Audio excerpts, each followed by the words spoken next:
எல்லாருக்கும் நமஸ்காரம். இன்னைக்கு திருப்பள்ளி எழுச்சியில் 9வது பாட்டு.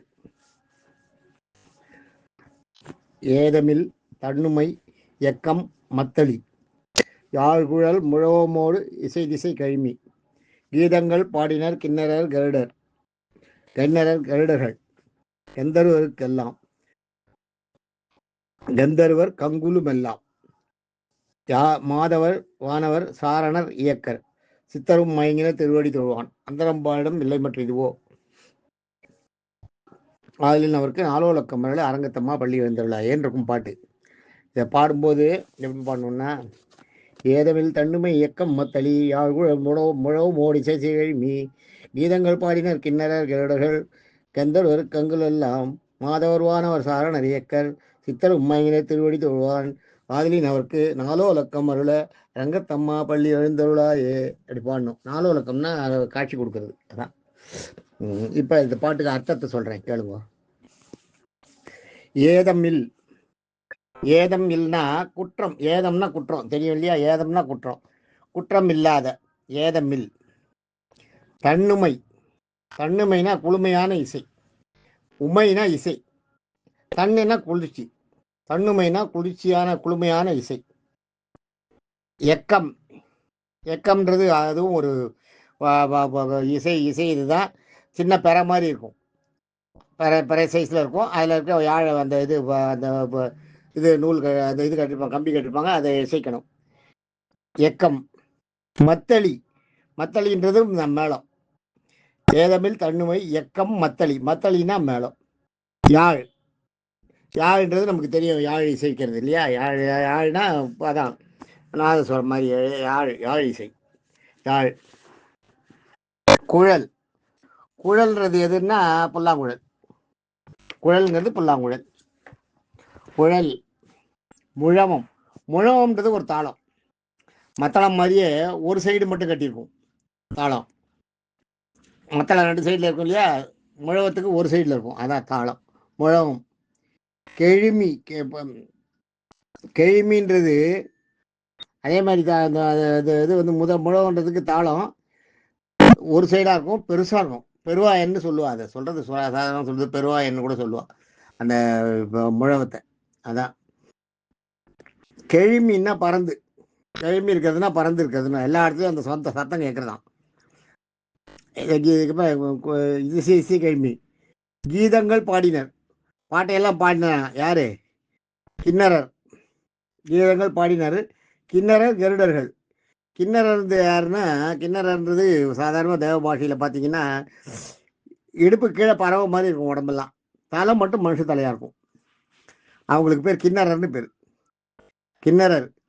அப்புறம் வந்து கருடர்ன்றது தேவத்துக்காரங்க. தேவலோகத்தில் வந்து பூதகணம் மாதிரி பயங்கர பவர்ஃபுல் பீப்புளுக்கு பேர் வந்து கருடர்னு பேர். எப்படியாப்பட்ட சுமையாக அனாவசியமாக தூக்கி போய் போடுவாங்களாம், அவங்களுக்கு பேர் கருடர்னு பேர். அவங்க பூதகணத்தை சார்ந்தவங்க, அதான் கொஞ்சம் பவர்ஃபுல் பீப்புள்னு அர்த்தம். கந்தர்வர்கள் யாருன்னா தேவலோகத்தில் வாயால் பாட்டு பாடுறவங்க, வாயால் இசைக்கிறவங்க. அதான் இசை கலைஞர்கள்லாம் அவங்களும். முதல்ல நம்ம இதில் பார்த்தோம் பாருங்க, 8வது பாட்டில் விச்சாதரனால இசை கலைஞர்கள் தான். ஆனால் அந்த இசை கலைஞர்கள்ன்றது வேற, அவங்க இசைக்கிறவங்க, இவங்க வந்து இசையை பாடுறவங்க. கந்தர்வர்கள் தேவலோகத்துக்கு முன்னாடி, தேவலோகத்தில் வாயால் பாடுறவங்க கந்தர்வர்கள். கங்குல் கந்தர்வர் கங்குலும் எல்லாம். கங்குல்ன்றது ராத்திரி. அதெல்லாம் ராத்திரியெல்லாம் வந்து சேர்ந்துருக்காங்களாம் எல்லாரும், ராத்திரியெல்லாம் வந்து சேர்ந்து கங்குலும் எல்லாம். மாதவர்ன்றது யாருன்னா இங்கே முனிவர்கள்லாம் வந்துட்டாங்களாம். வானவர் தேவலோகத்தில் வசிக்கிறவங்க எல்லாரையும் சேர்த்து வானவர். சாரணர்னா தேவலோகத்தில் வந்து அறநெறிகளை சொல்றவங்க. இப்படிதான் பண்ணணும், இப்படிதான் பண்ணக்கூடாதுன்ற அறநெறிகளை சொல்லுவாங்க இல்லையா? அவங்க சாரணன்றது அவங்க அறநெறிகளை கூறுபவர்கள். இயக்கர்னா மந்திரங்களுக்கு கட்டுப்படுத்துவாங்க. நம்ம கேரளாவில் எல்லாம் பார்த்துருக்கோம் இல்லையா? மந்திர தந்திரங்கள்லாம் அந்த இதெல்லாம் பண்ணுவாங்க. மந்திரங்களுக்கு தெய்வ சக்தி எல்லாம் இருக்கும், தெய்வமாக தான் இருக்கும். ஆனால் மந்திரங்களுக்கு கட்டுப்படும். மந்திரங்கள் சொன்னால் மந்திரங்களுக்கு கட்டுப்பட்டு மந்திரங்களோட பலன் நம்ம என்ன பலன், என்ன செய்ய போகிறோம், என்ன கெடுதல் செய்ய போகிறோமா, நல்லது செய்ய போகிறோமா, எதுக்கு இதை யோசிக்கிறாங்கன்றதெல்லாம் பார்க்காது. அந்த மாதிரி தெய்வங்கள் மந்திரத்துக்கு மந்திரம்னு சொல்லிட்டா கட்டுப்பட்டுரும். அதுதான் அது வந்து. ஆனால் உண்மையாகவே நல்ல தெய்வங்கள் தான். சாத்தான்லாம் சொல்லுவாங்க பாருங்க, அதெல்லாம் நல்ல தெய்வங்கள் தான். ஆனால் மந்திரங்களுக்கு கட்டுப்பட்டு தப்பாக சொன்னால் கூட செய்யும். அதுதான் அதுதான் மாதவர் வானவர் இயக்கன்றது. அதுதான் இயக்கன்றது. இயக்கத்துக்கு மனித இயக்கத்துக்கு, ஜீவாத்மாவோட இயக்கத்துக்கு கட்டுப்பட்டவங்க இயக்கர். சித்தர், அடுத்தது சித்தர். சித்தர்ன்றதுல வந்து நம்ம சில விஷயங்களை சித்தர்கள் தான் ஆய்ந்து ஆய்ந்து பார்க்கணும். சித்தர்களோட சொல்கள்லையோ செயல்கள்லையோ ஒன்லி ப்ராக்டிக்கல் மேட்டர் தான் இருக்கும். தெய்வ சிந்தனையோ தெய்வத்தை போற்றுறதோ தெய்வத்தின் அருளால் நடக்கிறதுன்றதோ அதிகம் இருக்காது. அவங்க சொல்கிறதுல எல்லாமே பார்த்தீங்கன்னா ப்ராக்டிக்கலாக உங்களுக்கு உலகத்தில் உங்களுக்கு என்ன தேவை, உங்களால் நீங்கள் எப்படி இருக்கணும், இதெல்லாம் தான் சொல்லுவாங்களே ஒழிய தெய்வத்தோட அருளை வந்து ரெண்டாவதாக தான் வச்சுருப்பாங்க அவங்க. அதான் சித்தர்கள். சித்தர்களோட இது சித்தர்கள் வந்து அவ்வளவு அவங்ககிட்ட சக்தி இருந்தும் அது வெளியில் வெளிராமல் போகிறதுக்கு காரணம் அதுதான். இப்போ ஒரு ஆழ்வார்கள் பாடின பாட்டெல்லாம் பிரபந்தம் வந்திருக்கு. நாயன்மார்கள் பாடின பாட்டெல்லாம் திருவிளையாடல் புராணம், பெரிய புராணத்தில் வந்திருக்கு. அதெல்லாம் ஒரு புராணமாகி இன்றைக்கி இயங்கிட்டு இருக்கு. ஆனால் சித்தர்கள் பாட்டு எங்கேயாலும் வந்திருக்கா பார்த்தீங்களா? சித்தர்கள் பாட்டு அப்புறம் தான், எங்கேயோ அங்கே இங்கே தான் இருக்கும். அதே மாதிரி சித்தர்கள் பெரும்பாலும் இதாகாது. அவங்ககிட்ட எல்லா சித்து வேலையும் இருக்கும், எல்லா விஷயங்களும் நல்ல தெரிஞ்சவங்களாக தான் இருப்பாங்க, நல்ல எல்லாம் இருக்கும். ஆனால் கூட தெய்வ பக்தின்றது அவங்களுக்கு சற்றே குறைவு.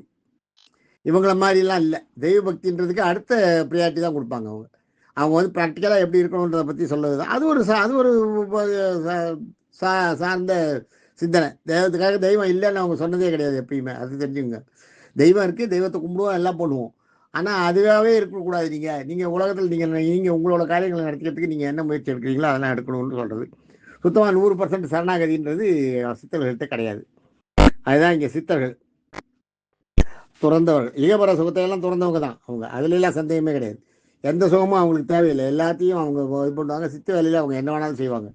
ஆனால் அவங்க வந்து தெய்வத்தை வந்து சரணாகதி அடையிறதுன்றது இருக்காது அவங்களுக்கு. தெய்வத்தையே கமாண்ட் பண்ணக்கூடிய அந்த கெப்பாசிட்டி.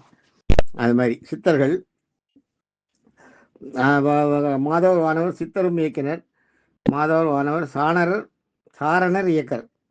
அது வந்திருக்கு இல்லையா? சாரணர் இயக்க சாரணர்லாம் சொல்லிட்டேன். சாரணர்ன்றதும் அந்த இதுதான் தேவலோகத்தில் இருக்க ஒரு அவங்க அந்த சரி வரைமுறைப்படுத்தி நடத்துறவங்க. நம்ம சாரணர் இயக்கம் இங்கே இருக்கு பாருங்க, அதே மாதிரி தான் அங்கே சாரணன்றது வந்து தேவலோகத்தை வரைமுறைப்படுத்தி கட்டுப்பாடு, காவல் இருப்போம் இல்லையா, அந்த மாதிரி இங்கே காவல்ன்றோம், அங்கே சாரணர். இயக்கர் தான் சொல்லிட்டேன் அவங்களுக்கு என்னன்றது. இயக்கர்னா மந்திரங்களுக்கு கட்டுப்படுறவங்க. சித்தர்களும் வந்துட்டாங்களாம். சித்தரும் மயங்கினர். எல்லாருமே மயங்கி போய் அங்கே வந்து இருக்கலாம் பெருமாளோட திருவடியை பார்க்கறதுக்காக. சித்தரும் மயங்கினர். திருவடியை தொழுவதற்காக வந்து இருக்கிறாங்களாம். அதனால அவர்களுக்கு நாலோலக்கம் அல்ல. நாலோலக்கம்னா காட்சி கொடுக்கறது. காட்சி கொடுக்கறதுக்கு பேர் நாலோலக்கம்னு பேர். நாலோலக்கம் அருள அரங்கத்தம்மா திருவகத்தில் பள்ளி கொண்டிருக்கு பெருமாளே, பள்ளி எழுந்துள்ளாயே, இப்போ உன்னோட படுக்கையை விட்டு எழுந்து எல்லாருக்கும் எத்தனை பேர் வந்திருக்காங்க எல்லாருக்கும் காட்சி கொடுன்றதாக அர்த்தம். இதில் என்னென்னா குற்றமில்லாத குளுமையான இசையை கொடுக்கும். சிறுபறை, தாளம், யாழ், புல்லாங்குழல், அப்புறம் வந்து பெருவா என்ற அந்த இந்த மேளம், முழவம், இசைக்கலைஞர்கள், இசை முதலியவற்றை இசைத்து கொண்டிருக்க தேவ கலைஞர்கள், தேவகுலத்தைச் சேர்ந்த கிண்ணறர்கள், கருடர்கள், கந்தர்வர்கள், ராத்திரி முழுவதும் தவம் செஞ்சுட்டு இருக்கிற முனிவர்கள், தேவலோகத்தில் வசிப்பவர்கள், அறநெறியை இது கூறும் சாரணர்கள், அதான் போலீஸு தான். அறநெறியை கூறும் சாரணர்கள், மந்திரங்களுக்கு கட்டுப்பட்ட தேவதைகள். சரி, அதே மாதிரி இப்போ உலகத்தில் ப்ராக்டிக்கல் நாள் இதை சொல்லி நம்ம உடம்பை சித்தி பண்ணி வைக்கிறதுக்கு அந்த மாதிரி விஷயங்களை சொல்லக்கூடிய சித்தர்கள். அதிகம் தெய்வ சக்திக்கு முதல் மதிப்பெண் கொடுக்காத 2வது இடம் கொடுக்கின்ற சித்தர்கள். எல்லாரும் வந்து வாசல் இருக்கிறா, நீ வந்து உடனே காட்சி கொடுன்னு சொல்கிறதா இதுக்கு அர்த்தம். தேங்க்யூ. நாளைக்கு நான் புதுசாக நாளைக்கு இது முடிஞ்சிட்டு இல்லையா, நாளைக்கு நம்ம பெரியாழ்வார் இது நம்ம முதல்ல பார்த்துட்டோம். இப்போ பெரியாழ்வாரோட கதை தெரியும் இல்லையா, அதனால் பெரியாழ்வார் விட்டுருவோம். பெரியாழ்வாரோட நீராட்டம்னு ஒரு பதிகம் இருக்குது. அதாவது யசோதையா மாதிரி கண்ணனை குளிக்கிறதுக்கு கூப்பிட்றாளாம்.